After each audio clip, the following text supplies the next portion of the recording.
నిజామాబాద్ జిల్లా నవీపేట్ మండలం బినోలా గ్రామంలో సీఎం రేవంత్ రెడ్డి, మంత్రి ఉత్తమ్ కుమార్ రెడ్డి, ఎమ్మెల్యే సుదర్శన్ రెడ్డి చిత్రపటాలకు పాలాభిషేకం చేసిన కాంగ్రెస్ నాయకులు.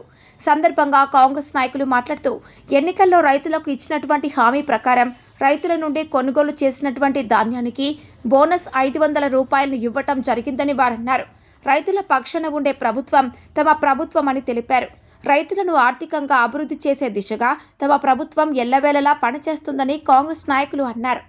ఈ కార్యక్రమంలో కాంగ్రెస్ నాయకులు విజయ్, పోషెట్టి, గంగాధర్ తదితరులు పాల్గొన్నారు. రైతులకు బోనస్ ప్రకటించి రైతుల ఖాతాలో నిన్నటి రోజే జమ చేయడం జరిగింది. మాట ఇచ్చిన ప్రకారం కాంగ్రెస్ ప్రభుత్వం మాట కట్టుబడి నిలవండి రైతులను ఆదుకుంటుంది. రాబోయే రోజుల్లో కూడా కాంగ్రెస్ ఇచ్చిన 6 హామీలను కూడా నిలబెట్టుకోబోతుంది.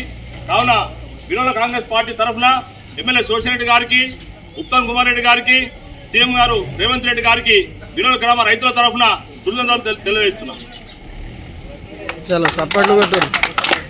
నేటి రోజున గ్రామ కాంగ్రెస్ కమిటీ ఆధ్వర్యంలో రైతులందరం కలిసి కాంగ్రెస్ పార్టీ కార్యకర్తలందరం కలిసి నేడు పాలాభిషేకం చేయడం జరిగింది.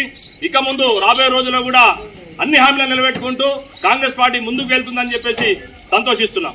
రేవంత్ రెడ్డి నాయకత్వం, రేవంత్ రెడ్డి నాయకత్వం, రోషన్ రెడ్డి నాయకత్వం, రోషన్ రెడ్డి నాయకత్వం, కాంగ్రెస్ పార్టీ, కాంగ్రెస్ పార్టీ, రైతు బిడ్డ రోషన్ రెడ్డి, రైతు బిడ్డ రోషన్ రెడ్డి, రేవంత్ రెడ్డి నాయకత్వం, రేవంత్ రెడ్డి నాయకత్వం, రేవంత్ రెడ్డి నాయకత్వం.